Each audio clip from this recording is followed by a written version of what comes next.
Hey there, welcome to our channel. So today's video is about Galaxy S22 series, which is likely to be launched in couple of months.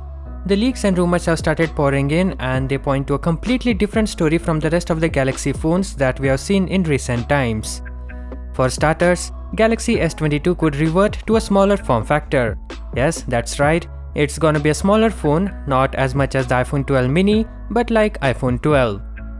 Ice Universe claims the Samsung Galaxy S22 could feature a 6.06-inch display, making it the smallest Samsung Galaxy flagship since the Samsung Galaxy S10e. As for the Galaxy S22 Plus, it's said to have a 6.55-inch, and the Galaxy S22 Ultra might have a 6.81-inch panel. Ice Universe has also claimed that Galaxy S22 could come with a 3700 mAh battery. Obviously, this being a smaller phone, it doesn't require much battery, but this seems to be smaller than everyone would have liked. The Plus model could get a 4600 mAh cell and a 5000 mAh on the Galaxy S22 Ultra.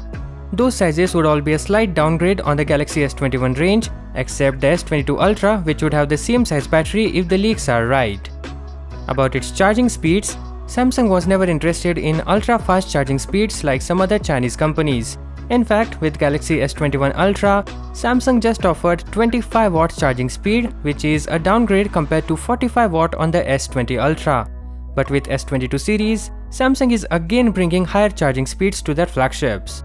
The Plus and Ultra model will be getting 45W speed, while the standard S22 will be limited to 25W, which is no problem because of the lower battery capacity. What we can be sure about is that you would need to buy these chargers separately, as Samsung for sure will not bundle them inside the box.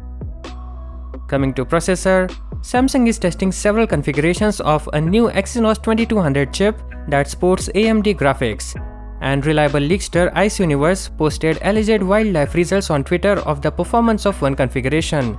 The graphics benchmark result showed a score of 8134 points with an average FPS of 50.3. That's extremely impressive for an Android phone. He also mentions that these configurations are only for the S22 Ultra, which means the S22 and S22 Plus will have different, likely slower frequencies, similar to what Apple does with cut-down versions of the CPU for the non-Ultra models. Finally, coming to its cameras, we know that S22 and S22 Plus will use 50MP sensor, probably the ISOCELL GN5 launched a week ago. It has the sensor size of 1 by 1.5 inch, which is smaller than the 50MP GN1 that Google uses for the Pixel 6 or the 50MP GN2 that Xiaomi uses for the Mi 11 Ultra. So not the best you can get. Samsung is also reportedly testing the ability to shoot 8K videos at 60 frames per second for the Galaxy S22. One rumor points to the Galaxy S22 offering a 3x telephoto zoom lens with a 10MP resolution. This would be an upgrade over the previous 3x hybrid optical zoom. And for the Galaxy S22 Ultra, we have an improved 108MP sensor rather than a 200MP camera that has been rumored earlier. So that is all for this video. Hope you enjoyed it. Catch you guys in the next one. Peace out.